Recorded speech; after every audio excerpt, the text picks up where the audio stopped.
दोस्तों, आपका अपने चैनल पर वंदन है, अभिनंदन है। दोस्तों, अनीता की शादी को 24 वर्ष हो चुके हैं। अब उसके बच्चे भी बड़े हो गए हैं तो दोनों कॉलेज चले जाते हैं। कपिल, उसका पति, जॉब करता है। वे पहले से और व्यस्त हो गया है क्योंकि उसका प्रमोशन हो गया है। अनीता कहती है, मुझे बहुत अकेलापन महसूस होता है। मन करता है कोई मेरी बात सुने और मेरे साथ कुछ समय बिताए, पर सब अपनी दुनिया में ही खोए रहते हैं। अपने मन के द्वारे खोलकर अनीता बंद खिड़की के सामने खोई खोई खड़ी थी और शीशे से बाहर देखते हुए अपने बारे में सोच रही थी। पूरे दिन बारिश होती रही, अभी थोड़ी देर पहले ही बरसना बंद हुआ था। लेकिन तेज हवा की सरसराहट अब भी उसे सुनाई पड़ रही थी। गीली सड़क पर लाइट फीकी फीकी सी लग रही थी। बड़ा खामोश, बड़ा दिलकश माहौल था। लेकिन मौसम में ताजगी थी। उसका पति कपिल टीवी देखने में लगा हुआ था। कपिल ने कहा, आज मौसम बहुत अच्छा है, कुछ गर्मागर्म बना लाओ। लेकिन अनीता अपने ख्यालों में बंधी हुई थी। बोली, अभी मन नहीं है, ऐसे ही बाहर देख रही हूँ। अच्छा लग रहा है, बच्चे कब तक आएंगे? कपिल बोला, बस आने ही वाले हैं। उनके लिए तुम कुछ बना लो। अनीता किचन में आकर पकौड़े बनाने लगी, पर उसका मन कहीं दूर ख्यालों में बेचैन था। अनीता के पति की व्यस्तता और बच्चों की व्यस्तता अनीता के जीवन को खोखला किए जा रही थी। अब अनीता के मन में एक अजीब वीराना सा छाए जा रहा था। कपिल ने समझाया कि जिम्मेदारियां भी बढ़ती जा रही हैं। तुम भी किसी शौक में अपना मन लगाओ जान। आपके बिना परिवार जैसा परिवार नहीं है, अपना ध्यान रखा करो। अनीता ने आंसू बहाते हुए कहा, मुझे बहुत अकेलापन महसूस होता है। मन करता है कोई मेरी बात सुने, मेरे साथ कुछ समय बिताए। तुम तीनों तो अपनी दुनिया में ही खोए रहते हो। कपिल बोला, मेरी जान अनीता, इसमें अकेलेपन की क्या बात है? यह तो तुम्हारे हाथ में है। तुम अपनी सोच को जैसे मर्जी जिधर ले जाओ। अकेलापन देखो तो कहाँ नहीं है। आजकल फर्क बस इतना ही है कि कोई बूढ़ा होकर अकेला हो जाता है, कोई थोड़ा पहले। इस सच्चाई को मन से स्वीकारो तो कोई तकलीफ नहीं होती। और हाँ, तुम्हें तो पढ़ने लिखने का इतना शौक था न? तुम तो लिखती भी थी। अब समय मिलता है तो कुछ लिखना शुरू करो। मगर अनीता को अपने अकेलेपन से इतनी आसानी से मुक्त होना मुश्किल लगता था। अचानक कपिल के पास सहपाठी विमल का फोन आया, जो अब बैंगलोर चले गए हैं। कपिल ने फोन किया, सुधीर का हॉस्टल में रहने का प्रबंध नहीं हो पाया तो यार, उसे कहीं अपने आसपास ही कोई कमरा दिलवा दे, घर में भी सब लोगों की चिंता कम हो जाएगी। कपिल खिलखिला कर बोला, यह भी खूब रही। कपिल के घर में पहली मंजिल पर 2 कमरे थे। एक कमरा बच्चों का स्टडी रूम था, दूसरा खाली था। कपिल ने अनीता से विचार विमर्श किया, क्यों न सुधीर को ऊपर का कमरा दे दें। अकेला ही तो है। दिन भर तो कॉलेज में ही रहेगा। अनीता को कोई आपत्ति नहीं थी। कपिल ने दोस्त को अपना विचार बताया और कहा, घर की ही बात है, खाना भी यहीं खा लिया करेगा, यहीं आराम से रह लेगा। दोस्त ने आभार व्यक्त करते हुए बोला, तो ठीक है, उसे पेइंग गेस्ट की तरह रख ले। क्या बात कर रहा है? जैसे तेरा भाई वैसे मेरा भाई। सुधीर अपना सामान ले आया। सुधीर अपने हंसमुख स्वभाव की वजह से सबसे हिलमिल गया। अनीता को अपनी बातों से इतना हंसाता कि अनीता तो जैसे फिर से जीवन शुरू की। नियमित व्यायाम और संतुलित खानपान के कारण अनीता संतुलित देहयष्टि की स्वामिनी थी। सुधीर उससे कहता, कौन कहेगा आप 18 से 20 साल के बच्चे की माँ हैं? बड़ी बहन लगती है उनकी। सुधीर अनीता के बनाए खाने की, उसके स्वभाव की, उसकी सुंदरता की दिल खोलकर तारीफ करता और अनीता अपनी उम्र के 40वें साल में एक नवयुवक से अपनी प्रशंसा सुनकर जैसे नए उत्साह से भर जाती। कई दिनों से कपिल काम की बढ़ती जिम्मेदारियों में व्यस्त होता चला गया था। अब तो बस नाश्ते के समय कपिल हाहू करता हुआ जल्दी जल्दी पेपर पर नजर डालता और जाने के लिए बैग उठाता और चला जाता। रात को आता तो कभी यूज, कभी लैपटॉप, तो कभी फोन पर व्यस्त रहता। अनीता उसके इर्द गिर्द घूमती रहती, इंतजार करती रहती कि कब कपिल रिलैक्स होकर उसकी बात सुनेगा। वह अपने मन की कई बातें उसके साथ बांटना चाहती, लेकिन अनीता को लगता पति की जिम्मेदारियों का सिलसिला थमने का नाम ही नहीं ले रहा है। उसे लगता एक चतुर अधिकारी के रूप में उसका प्रियतम कहीं छिप सा गया है। बच्चों का अपना रूटीन था। वे घर में होते तो भी अपने मोबाइल पर या टीवी में लगे रहते या फिर पढ़ाई में। वह बच्चों से बात करना भी चाहती तो अक्सर दोनों बच्चों का ध्यान अपने फोन पर रहता। सुबह अनीता उपेक्षित सी उठकर अपने काम में लग जाती और अब अकेले में वे विकल्प के तौर पर सुधीर के बारे में सोचने लगी। लेकिन कौन, कब, बिना कारण, बिना चेतावनी दिए इंसान के भीतर जगह पा जाता है, इसका आभास उसे घटना के बाद ही होता है। अनीता के साथ भी ऐसा ही हुआ। सुधीर आया तो दिन ब दिन कपिल और बच्चों की बढ़ती व्यस्तता से मन के एक खाली कोने के भरे जाने की सी अनुभूति होने लगी। कपिल टूर पर रहता तो सुधीर कॉलेज से आते ही कहता, भैया गए हुए हैं। आप बोर हो रही होंगी। आप चाहे तो बाहर घूमने चल सकते हैं। बच्चों को भी ले चलिए। अनीता कहने लगी, वे तो कोचिंग क्लास में हैं। देर से आएंगे।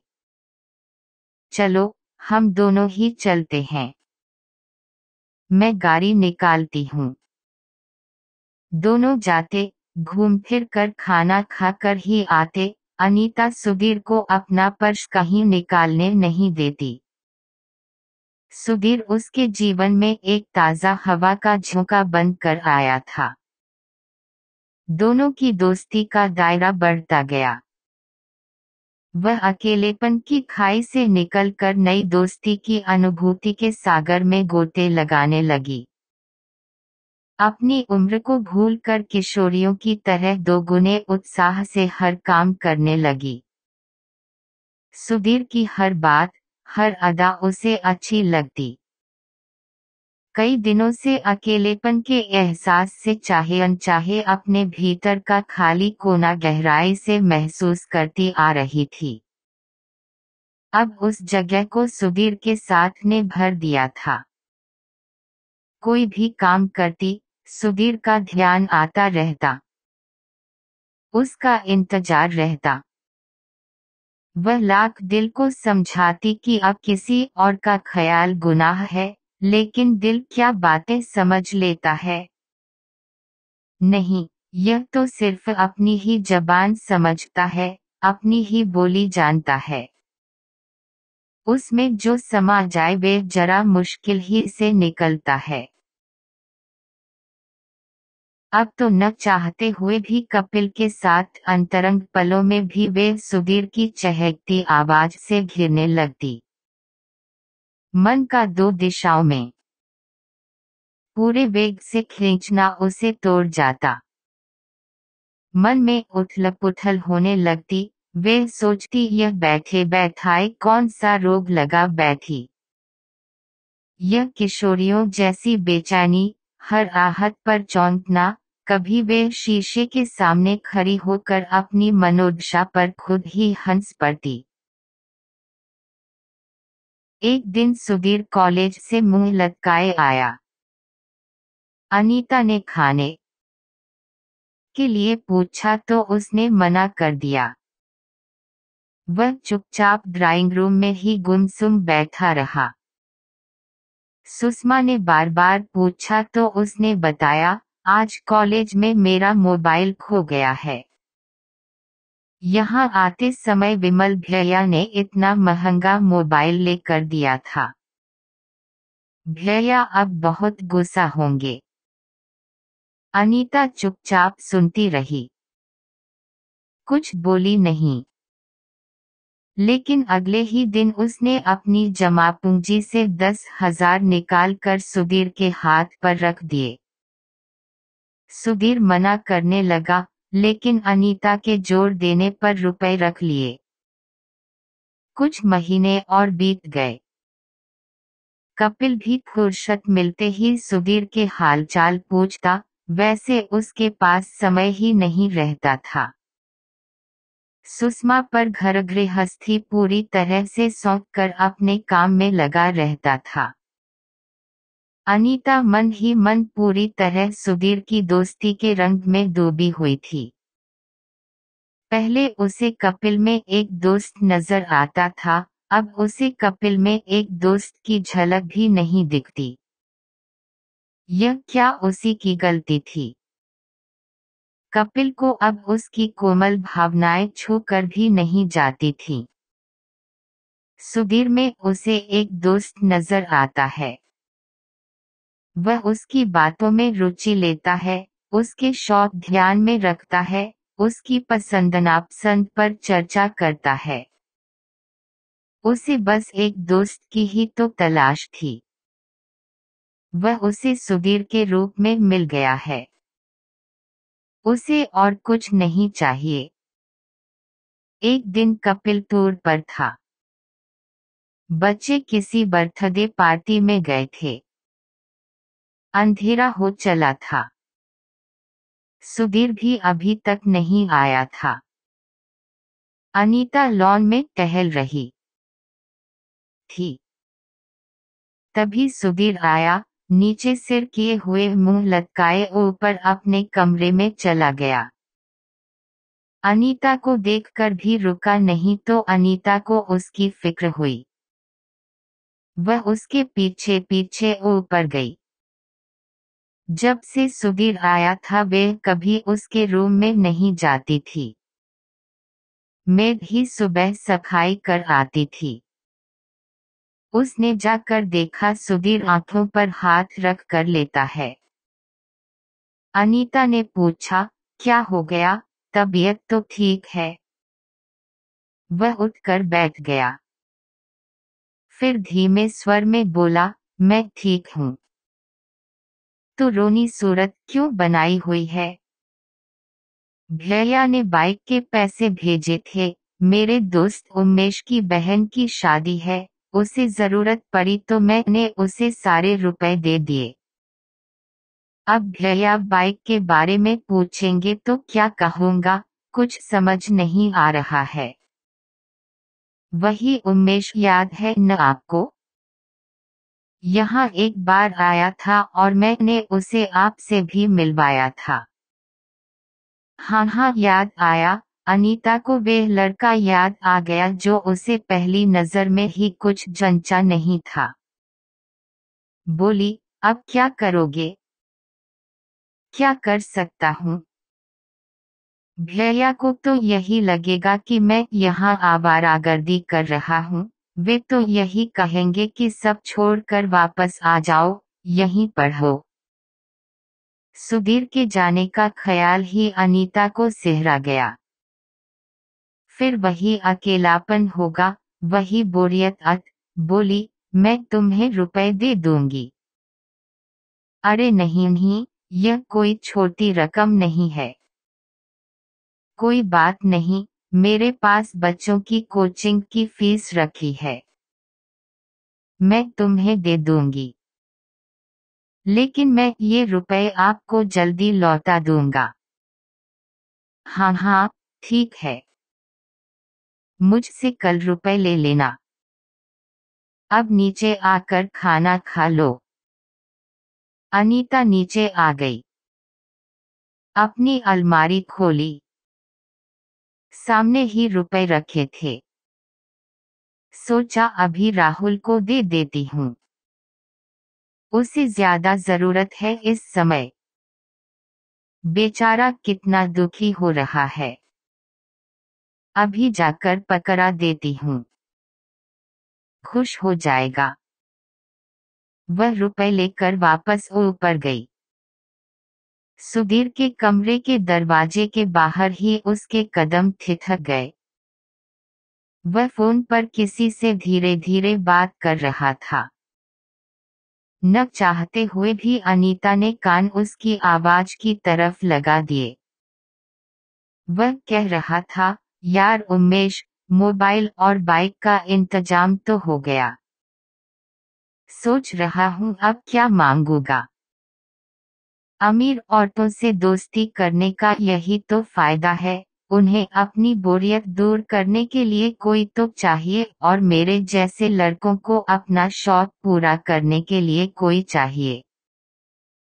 मुझे तो यह भी लगता है कि थोड़ी सब्र से काम लूंगा तो वे मेरे साथ सो भी जाएगी। बेवकूफ तो है ही, सब कुछ होते हुए भटकती घूमती है। मुझे क्या, मेरा तो फायदा ही है उसकी बेवकूफी में। अनीता भारी कदमों से नीचे आकर कटे पैर सी बेड पर पड़ गई। लगा कभी भी इंसान को परखने में मात खा जाती है नजरें। ऐसे जैसे कोई पारखी जौहरी कांच को हीरा समझ बैठे। तीखी कचोट के साथ उसे स्वयं पर शर्म आई। इतने दिनों से वे एक चालाक इंसान के लिए बेचैन रहती थी। सही कह रहा था सुधीर ने, वे बेवकूफी कर रही थी। अकेलेपन के एहसास से उसके कदम जिस राह पर बढ़ चले थे, अगर कभी कपिल और बच्चों को उसके मन की थाह मिल जाती तो क्या इज्जत रह जाती उसकी उनकी नजरों में। तभी कपिल की आवाज कानों में गूंजी, अकेलेपन से हमेशा दुखी रहने और नियति को कोसने से तो अच्छा है कि हम चीजों को उसी रूप में स्वीकार कर लें जैसी वे हैं। तुम ऐसा करोगी तभी खुलकर सांस ले पाओगी। इस बात का ध्यान आते ही अनीता को कुछ शांति सी मिली। उसने कुदरत को धन्यवाद दिया। उम्र के इस मोड़ पर अभी इतनी देर नहीं हुई थी कि वे स्थिति को संभाल न सके। वह कल ही सुधीर को यहाँ से जाने के लिए कह देगी और यह भी बता देगी वे इतनी बेवकूफ नहीं कि अपने पति की कमाई दूसरों की भावनाओं से खेलने वाले लड़के पर लुटा दे। वह अपने जीवन की पुस्तक के इस दुखांत अध्याय को सदा के लिए बंद कर रही है ताकि वे अपने जीवन की नई शुरुआत कर सके। कुछ सार्थक करते हुए जीवन का शुभारंभ करने का प्रयत्न तो वे कर ही सकती है। अब वे नहीं भटकेगी। क्रोध, घृणा, अपमान और पछतावे के मिले जुले आंसू उसकी आंखों से बह निकले, लेकिन अब सुषमा के मन में कोई दुविधा नहीं थी। अब वे जिएगी अपने स्वयं के सजाए संवरे लम्हे, अपनी खुद की नई पहचान के साथ। अचानक मन की सारी गांठें खुल गई थीं। यही विकल्प था दीवाने मन का। उसने फोन उठा लिया। सुधीर के भाई को फोन कर दिए गए पैसों की सूचना देने के लिए और उन्हें वापस मांगने के लिए। यह सुनकर विमल को सुधीर के किए पर बहुत लज्जित होना पड़ा। अगले संडे को विमल आ गया और सारी बात सुधीर से पूछी। वे इधर उधर की बातें कर मामले को टालने लगा। विमल का अड़ियल रवैया देखकर सुधीर टूट गया। उसने अपने उस दोस्त जिसे एक बार अनीता से मिलवाने के बहाने घर बार दिखाने लाया था उसकी बातें बता दी, जो कहता था कि यार तू तो पागल है, तेरी जगह में होता तो उस घर से बहुत कुछ हासिल कर लेता। पैसे वालों की नाजुक अमीर महिला अपने दोस्त के लिए भोजन, फोन, वाहन, गहने, कपड़े, यहाँ तक कि हम बिस्तरी भी देने से नहीं हिचकिचाती है। तू ट्राई कर, माल भी ले और मजे भी ले बेटा, दोबारा जिंदगी में अनीता जैसी दूसरी नहीं मिलेगी। विमल को सुधीर की नादानी पर गहरा आघात हुआ। विमल ने अनीता के सारे रुपए वापस कर क्षमा मांगी। सुधीर को ऐसे लड़कों से दूरी बनाने की हिदायत देकर छोड़ दिया। अनीता को भी बिना वजह जिंदगी में जहर घोलने के लिए कपिल से माफी मांगनी पड़ी। कपिल अच्छे व्यक्तित्व का आदमी था तो उसने अनीता को माफ तो कर दिया, पर पहले जैसा विश्वास नहीं रहा।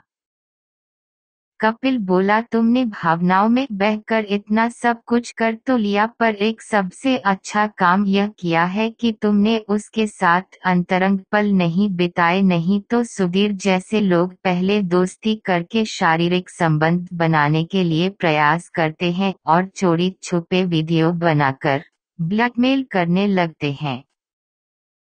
मैं तुम्हारी गलती में भी समझदारी से बाज आने के लिए तुम्हें माफ करता हूँ। दोस्तों, वीडियो पसंद आई हो तो चैनल को लाइक और सब्सक्राइब कर लीजिए। आपका एक लाइक और सब्सक्राइब किसी की जिंदगी बदल सकता है। धन्यवाद दोस्तों, फिर मिलते एक और वीडियो के साथ।